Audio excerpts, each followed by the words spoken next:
रात का सन्नाटा चारों ओर फैला हुआ था। अशोक मुंबई के एक सुनसान सड़क पर शायद किसी ऑटो का इंतजार कर रहा था कि तभी एक ऑटो उसके पास आकर रुक गया। ऑटो ड्राइवर अशोक की ओर देखकर बोलता है, अरे कहाँ जाना है भैया? क्या तुम मुझे धारावी तक छोड़ दोगे? अरे भैया, इतनी रात में धारावी में आपको क्या काम पड़ गया? मैं और मेरे दोस्त मुंबई शहर में कुछ दिनों पहले ही रहने आए हैं और आप तो जानते ही हैं कि मुंबई जैसे शहर में नौकरी मिलना कितना मुश्किल काम है। तुमने सही कहा भैया, इसीलिए मुंबई में कहीं से भी नौकरी के लिए खबर आए तो उसे तुरंत झपट लो। आओ बैठ जाओ, देखने में सीधे लगते हो, इसीलिए तुम्हें धारावी तक छोड़ देता हूँ, वरना इतनी रात में तुम्हें कोई भी धारावी तक नहीं छोड़ेगा। अशोक ऑटो में बैठ जाता है। कुछ ही देर में ऑटो धारावी के अंदर बनी सड़कों पर दौड़ रही थी। तभी अशोक ऑटो ड्राइवर से कहता है, बस भैया यहीं पर रोक दो। ऑटो ड्राइवर ने तुरंत ऑटो रोक दिया। यहां तो सन्नाटा फैला हुआ है साहब, आपको यहां पर किससे मिलना है? भैया मुझे जिससे मिलना है ना, उसने मुझे यही एड्रेस दिया है और कहा था कि कुछ देर बाद वो मुझे यहां पर आकर अपने घर ले जाएगा। ड्राइवर अपने मन में कई सवाल लिए हुए वहां से चला गया। ऑटो ड्राइवर के जाते ही अचानक एक ठंडी हवा का झोंका अशोक के शरीर से टकराया। तभी उसके कानों में पीछे से एक पुरुष की आवाज टकराई, मैं तुम्हारा ही इंतजार कर रहा था अशोक। अशोक ने जैसे ही पलट कर देखा तो पीछे एक व्यक्ति था जो ब्लैक कोट पैंट पहने हुए खड़ा था और वो उसे रहस्यमय अंदाज में देख रहा था। क्या आप ही मिस्टर चार्ल्स हैं? हाँ, मैं ही मिस्टर चार्ल्स हूं और मैंने ही तुम्हें फोन करके यहां बुलाया है। अजीब बात है, कुछ सेकंड पहले तो यहां पर कोई नहीं था। तुमने गलत कहा अशोक, कुछ समय पहले यहां पर केवल मैं था, लेकिन अब से हम दोनों होंगे और फिर उसके बाद तादाद बढ़ती जाएगी। मैं आपकी बात का मतलब नहीं समझा। अशोक के इतना कहते ही चार्ल्स का चेहरा बर्फ की तरह सफेद पड़ गया और उसकी आंखें रक्त की तरह लाल हो गईं। उसके मुंह से बड़े बड़े भेड़िए जैसे दांत निकल आए। उसने अशोक की गर्दन में अपने दांत गड़ा दिए। अशोक की चीख सन्नाटे में पसरे हुए पूरे धारावी में गूंज गई। अगले ही पल अशोक की आंखें उसके कमरे में खुली और वो तुरंत उठकर गहरी सांसें लेने लगा। अशोक को इस हालत में देखकर उसका दोस्त राहुल कहता है, क्या हुआ अशोक, क्या कोई बुरा सपना देखा? हाँ राहुल, बहुत बुरा सपना देखा। मैंने देखा कि मैं रात के समय धारावी मिस्टर चार्ल्स से मिलने गया हूं और अचानक चार्ल्स एक वैम्पायर में परिवर्तित हो गए और अचानक उनके लंबे और पैने दांत निकल आए और उन्होंने वो दांत तुम्हारी गर्दन में गड़ा दिए। तुम बिल्कुल सही कह रहे हो, लेकिन तुम्हें कैसे पता? क्योंकि फिल्मों में ऐसे ही दिखाते हैं फ्रेंड। राहुल की बात सुनकर उसकी फ्रेंड नताशा अशोक की ओर देखकर बोली, कम ऑन अशोक, हमें कितनी मुश्किल से मुंबई जैसे शहर में नौकरी ऑफर हुई है और हमें नौकरी देने वाले मिस्टर चार्ल्स ही हैं। अब तुम इस तरह की बातें करके हमारा दिमाग खराब मत करो। बात तो तुम्हारी सही है नताशा, लेकिन जब से मेरी फोन पर मिस्टर चार्ल्स से बात हुई है, मैं एक बात समझ नहीं पा रहा हूँ। कौन सी बात? यही कि मिस्टर चार्ल्स इतने बड़े आदमी होकर धारावी जैसे इलाके में क्यों रहते हैं? अरे उनकी कोई प्रॉब्लम होगी, तुझे इससे क्या? बस हम तीनों को आज रात धारावी में उनसे मीटिंग करनी है और फिर उसके बाद हम तीनों की नौकरी पक्की और सब अपने अपने काम में बिजी और हमारा रोज रोज पैसों के ना होने का झंझट भी खत्म। नताशा की बात सुनकर अशोक चुप हो गया। रात के समय वो तीनों अपने फ्लैट से बाहर निकल आए और रोड पर खड़े होकर किसी टैक्सी का इंतजार करने लगे। तभी एक टैक्सी उनके पास आकर रुक गई। टैक्सी ड्राइवर को देखकर अशोक बुरी तरह से चौंक गया। अरे तुम तो वही टैक्सी ड्राइवर हो। माफ कीजिएगा सर, मैंने आपको पहचाना नहीं। कल रात तुम मेरे सपने में आए थे। अशोक की बात सुनकर नताशा गुस्से में बोलती है, बस करो अशोक। नताशा, कल रात यही टैक्सी वाला मेरे सपने में आया था। फर्क सिर्फ इतना था कि सपने में ये ऑटो ड्राइवर था। मजाक छोड़िए साहब, बताइए आपको कहां जाना है? आप हमें धारावी तक छोड़ दीजिए, ठीक है, बैठ जाइए। वो तीनों टैक्सी में बैठ गए और टैक्सी ड्राइवर ने टैक्सी सड़क पर दौड़ानी शुरू कर दी। जैसे ही टैक्सी धारावी की सीमा पर पहुंची कि टैक्सी वाला उन तीनों से कहता है, साहब कहते हैं आज रात ब्लड मून की रात है।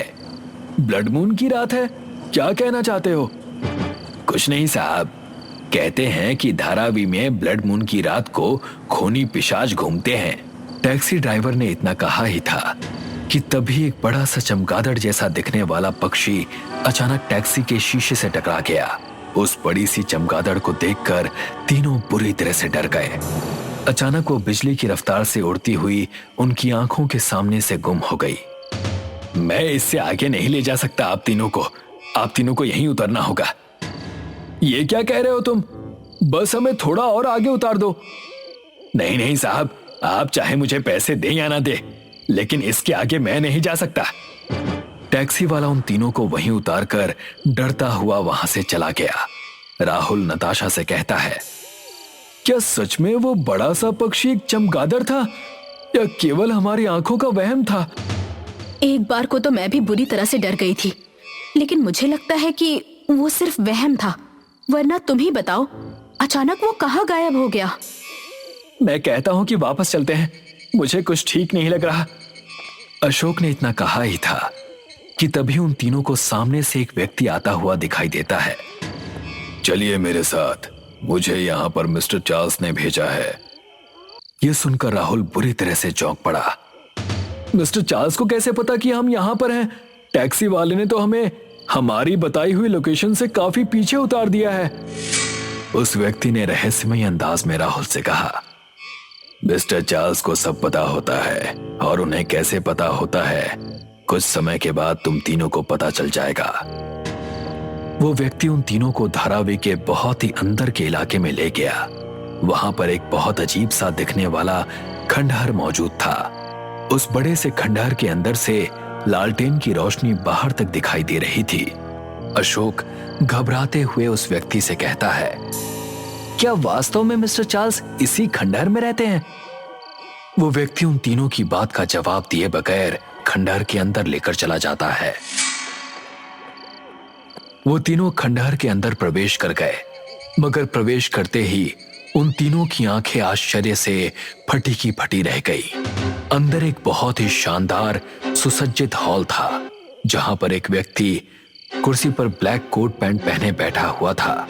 वो व्यक्ति उन तीनों से कहता है, मेरा ही नाम मिस्टर चार्ल्स है।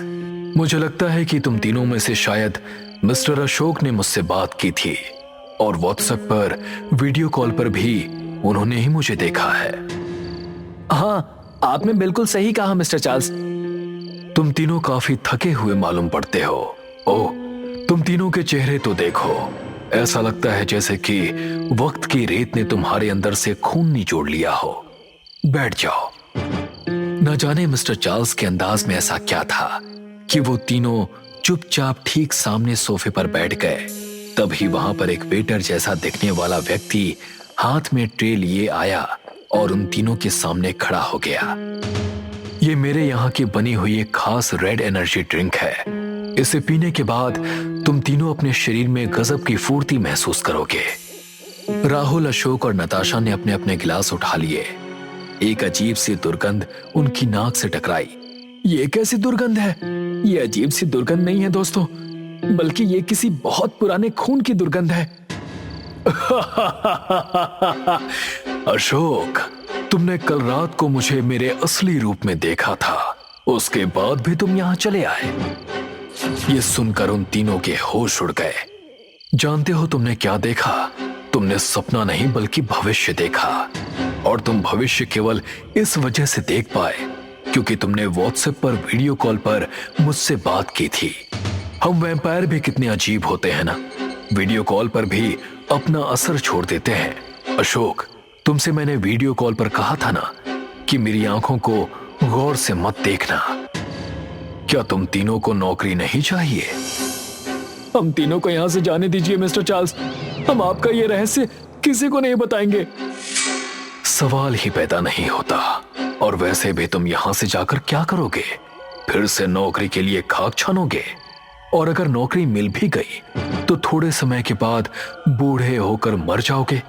इससे बेहतर है कि तुम हम वैम्पायर्स में शामिल हो जाओ और रात के अंधेरे में हमारी तरह शिकार करो और हमेशा जवान और ताकतवर रहो।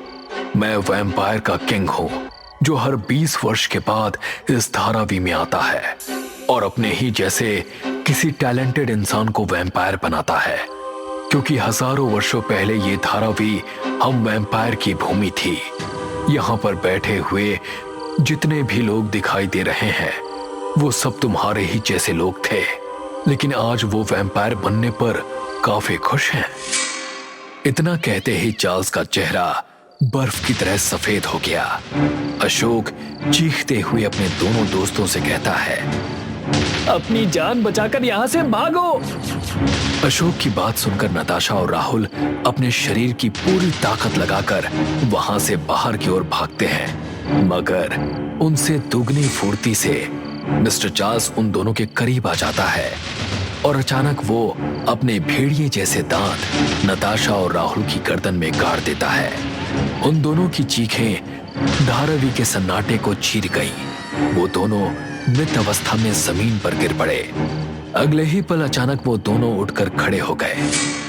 अशोक, बहुत अच्छा लग रहा है, तुम भी आ जाओ। नताशा सही कह रही है अशोक, इंसानों की दुनिया में कुछ नहीं रखा। अभी भी समय है, हमारे साथ आ जाओ। पहले हमें टैलेंटेड इंसानों को वैम्पायर में बदलने के लिए उन्हें ढूंढना पड़ता था, मगर इंटरनेट ने अब सब कुछ काफी आसान कर दिया है। अब हम तुम्हारे जैसे बेरोजगार पढ़े लिखे नौजवानों को इंटरनेट पर ही ढूंढते हैं और यहाँ बुलाकर उन्हें एक ताकतवर जिंदगी देते हैं। तभी अशोक ने अपनी जेब से लहसुन की माला निकाल ली। मुझे लगा था कि कुछ ना कुछ गड़बड़ जरूर है, इसीलिए मैं अपनी सेफ्टी के लिए ये लहसुन की माला अपनी जेब में डालकर लाया था। इतना कहकर अशोक बहुत ही फुर्ती से वहां से भागने लगा। अशोक, हम तुम्हारा पीछा कभी नहीं छोड़ेंगे, तुम्हें एक ना एक दिन धारावी आना होगा। अचानक अशोक बेहोश होकर गिर गया। अगली सुबह अशोक की आंख अस्पताल में खुली। तुम्हें कुछ लोग यहाँ पर छोड़ गए थे। अशोक समझ गया कि वो जीवित बच गया। वो उसी दिन मुंबई शहर छोड़कर वहां से दूर चला गया। दीनापुर गांव के पास एक बड़ा जंगल था।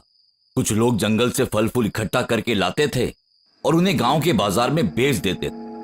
संपत और उसका 15 साल का बेटा आशु भी यही काम करते थे। वे जंगल से फल फूल आदि इकट्ठा करके लाते थे और उन्हें गांव के बाजार में बेच देते थे। एक दिन संपत और आशु दोनों जंगल में फल फूल इकट्ठा कर रहे थे कि तभी उन्हें दूर एक भेड़िया दिखाई दिया। बापू, वो देखो भेड़िया। अरे ये तो सच में भेड़िया है। और तू जरा पीछे रहना बेटा, ये आगे आया तो इसे मैं अपने आप संभाल लूंगा, समझा? संपत ये कह ही रहा होता है कि तभी आसमान में अचानक से बादल घिर आते हैं और तेज बारिश होने लगती है। आशु को ये बहुत ही अजीब घटना प्रतीत होती है और इसलिए वो कहता है, बापू ये अचानक से बारिश भी होने लगी। मुझे तो बहुत डर लग रहा है। हाँ, कुछ अजीब तो घट रहा है, पर तू चिंता मत कर, मैं देख लूंगा। बापू, भेड़िया तो हमारी तरफ ही आ रहा है, तू डर मत, आने दे। भेड़िया जैसे ही उनके निकट आता है तो वो अचानक एक खौफनाक पिशाच में बदल जाता है। लाल लाल अंगारों जैसी आंखें और लंबे दांत। उसे देखते ही संपत चीख उठता है। आशु, आशु तू भाग बेटा, और जल्दी से भाग, ये तो पिशाच है और तू इस पिशाच से अपनी जान बचा। मुझे उसकी नहीं, तेरी जरूरत है। मुझे खून पीना है, खून। मैं तेरे शरीर से खून की हर बूंद पी जाऊंगा। यह कहते हुए पिशाच संपत को गर्दन से दबोच लेता है और उसके शरीर से सारा खून पी जाता है।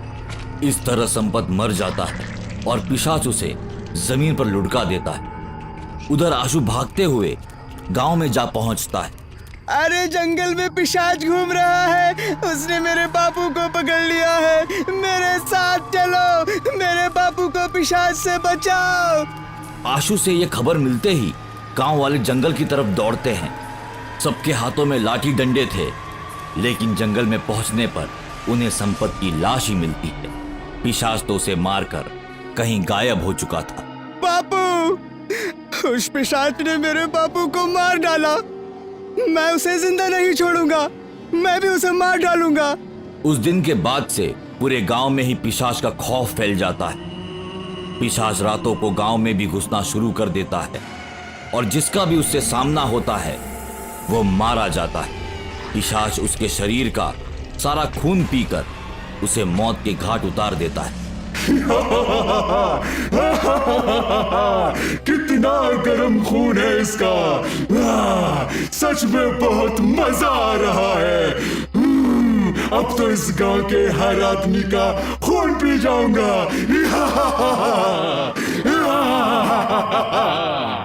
एक दिन जंगल से गुजरने वाली सड़क से कुछ व्यापारी शहर की तरफ जा रहे थे कि तभी आओ, तुम सब एक एक करके मेरे पास आओ।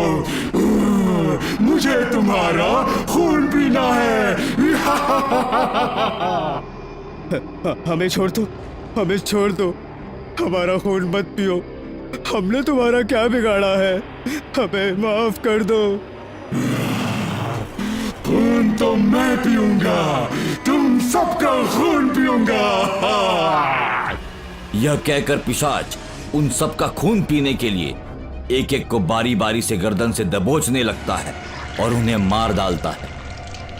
अरे सुनो, आज उस पिशाच ने कुछ व्यापारी लोगों को मार डाला है। उन सब की लाशें जंगल में सड़क किनारे पे पड़ी हैं। ये तो बड़ा अनर्थ हुआ भाई। इस पिशाच ने तो सबका जीना हराम कर दिया है। पिशाच के गांव में तथा उसके आसपास बढ़ते खौफ और खतरे को देखते हुए गांव वालों को गहरी चिंता होती है और वे पिशाच से छुटकारा पाने का उपाय खोजने लगते हैं। देखो भाई, इस शैतान पिशाच का हम और अत्याचार नहीं सह सकते। अब तो इसे खत्म करने के लिए कुछ ना कुछ करना ही पड़ेगा। पर इसे खत्म कैसे किया जाए, इस बात का पता लगाना भी तो बहुत मुश्किल है। हाँ, वो तो है, पर कुछ ना कुछ तो करना ही पड़ेगा। लोग सरपंच से बात कर ही रहे होते हैं कि तभी वहां आशु आ जाता है और कहता है, उस शैतान को खत्म करने की चिंता आप मुझ पे छोड़ दीजिए, क्योंकि उसे मैं मारूंगा। उसे मारकर मुझे अपने बापू की मौत का बदला लेना है। तू अभी बच्चा है बेटा, और वो एक दरिंदा पिशाच है, इसलिए उसको मारने की सोचने के बजाय उससे बचने की बात सोच, समझा? मैं नहीं डरता उससे, देखना एक दिन उसे जरूर मारूंगा। एक रात आशु सो रहा होता है कि तभी उसे एक सपना आता है। सपने में आशु रो रहा होता है और एक महात्मा उसे पिशाच को मारने का उपाय बताते हैं।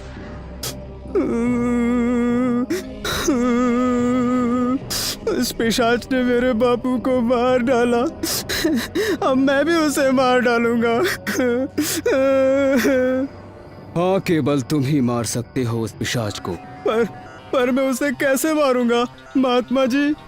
बेटा, तुम पहाड़ी वाले शिव मंदिर पे जाओ, वहां तुम्हें एक सुनहरा त्रिशूल मिलेगा। तुम उस त्रिशूल को ले आओ और जब भी तुम्हें पिशाच दिखे उस त्रिशूल से उसे मार डालो। ठीक है, अगर ऐसा है तो मैं कल ही वो त्रिशूल ले आता हूँ।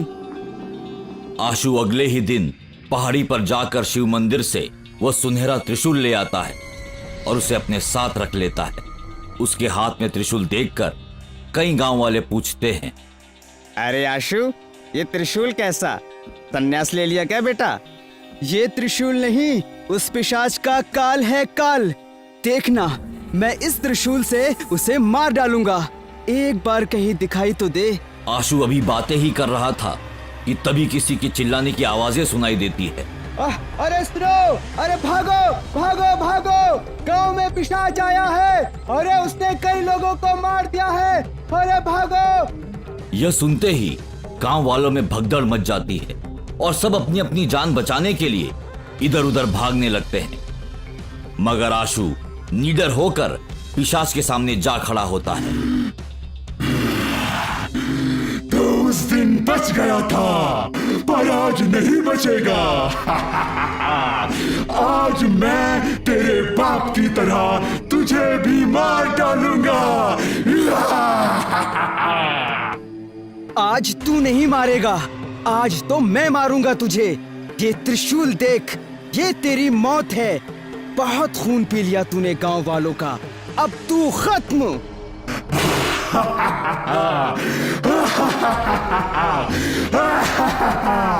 तू आगे तो बढ़ एक बार, फिर देख मैं तेरा खून कैसे पीता हूँ। यह कहकर पिशाच आशु को पकड़कर उसकी गर्दन दबोचने के लिए आगे बढ़ता है, लेकिन उसी समय आशु त्रिशूल से उस पर वार कर देता है। त्रिशूल सीधे पिशाच के पेट में जा घुसता है और उसके शरीर में आग लग जाती है। उसका शरीर अंगार बनकर इधर उधर बिखरने लगता है। हे, अरे देखो, शैतान मर गया शैतान। मैंने इस पिशाच को मारकर अपने बापू की मौत का बदला ले लिया।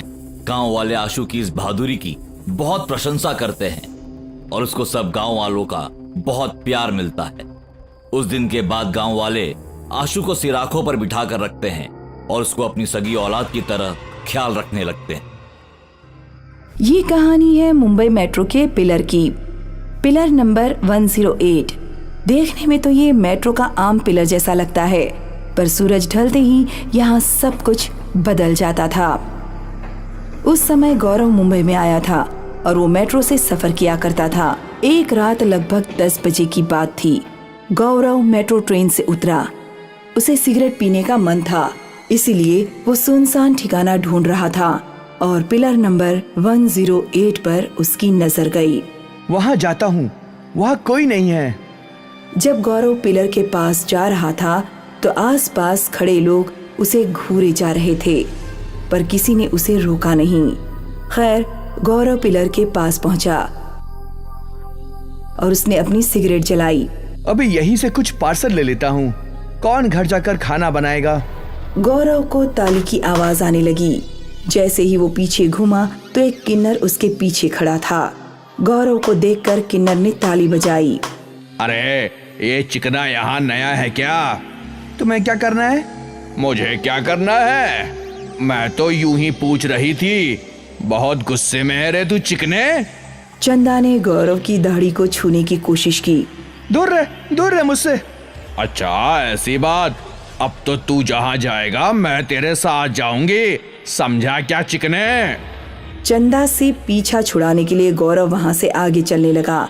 चंदा भी उसके पीछे पीछे चली जा रही थी। मेरा पीछा क्यों कर रही हो? मेरी मर्जी, तू बड़ा चिकना है रे। गौरव तेजी से चलने लगा। चंदा उसके पीछे ही थी। गौरव एक चाइनीज काउंटर पर गया। भाई मुझे एक फ्राइड राइस दे दो पार्सल। अरे मेरे लिए भी ले ले। मैं क्यों लूं तेरे लिए? तुझे चाहिए तो खुद ले ले। गौरव चंदा को चिल्ला रहा था, पर चाइनीज काउंटर वाले को तो चंदा दिख ही नहीं रही थी। वो बेचारा परेशान था कि आखिर गौरव किससे बात कर रहा है। तुम किससे बात कर रहे हो भाई? ये मेरे पीछे जो किन्नर लगी है ना, उससे। कहाँ है किन्नर? यहाँ तो कोई नहीं है। क्या भाई, तुम्हें ये इतनी बड़ी किन्नर नहीं दिख रही है क्या? जब यहाँ कोई है ही नहीं तो मुझे कैसे दिखेगी? खैर, काउंटर वाले ने फ्राइड राइस पैक कर दिया और गौरव पार्सल लेकर आगे बढ़ने लगा। चंदा अब भी उसके पीछे थी। थोड़ी दूर जाकर गौरव फिर से रुका। उसने ठान ली कि वो चंदा को भगा कर रहेगा। कौन है तू? क्यों मेरा पीछा कर रही है? ये हुआ ना काम का सवाल। मैं चंदा हूँ। तुझे तो समझ आ ही गया होगा चिकने कि मैं एक किन्नर हूँ।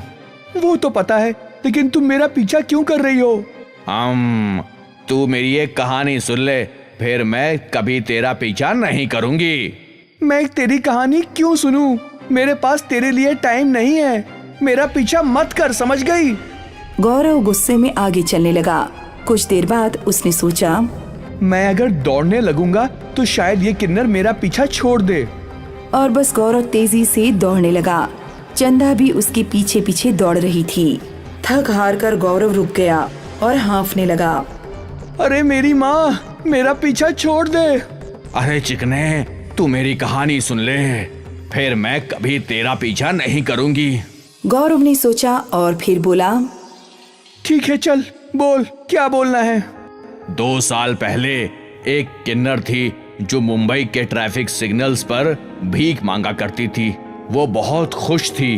खुशी खुशी वो लोगों को दुआ देती थी, भगवान तेरी हर मनोकामना पूरी करे, तेरा भला हो रे। वो किन्नर गरीबों की मदद करती थी। सब कुछ सही चल रहा था। मुंबई में मेट्रो का काम शुरू हुआ। मेट्रो के पिलर के लिए बड़े बड़े गड्ढे खोदे जा रहे थे। एक रात की बात है, वो किन्नर रोज के जैसे अपने घर लौट रही थी। अरे बाप रे, इतना बड़ा गड्ढा, पिलर कितना बड़ा होगा ना। वो किन्नर गड्ढा देख ही रही थी कि अचानक उसकी आंखों पर जेसीबी की रोशनी आई।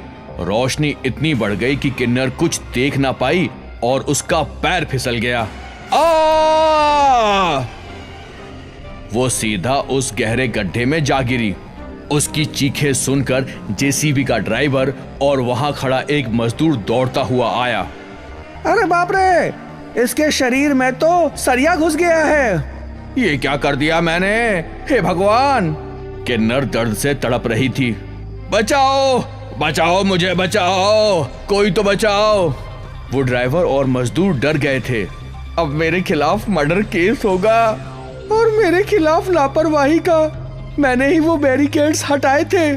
किन्नर दर्द से तड़प रही थी और इन दोनों को अपने आप की पड़ी थी। अब क्या करना चाहिए हम दोनों को? वैसे भी इसे हॉस्पिटल ले जाते ये मर ही जाएगी।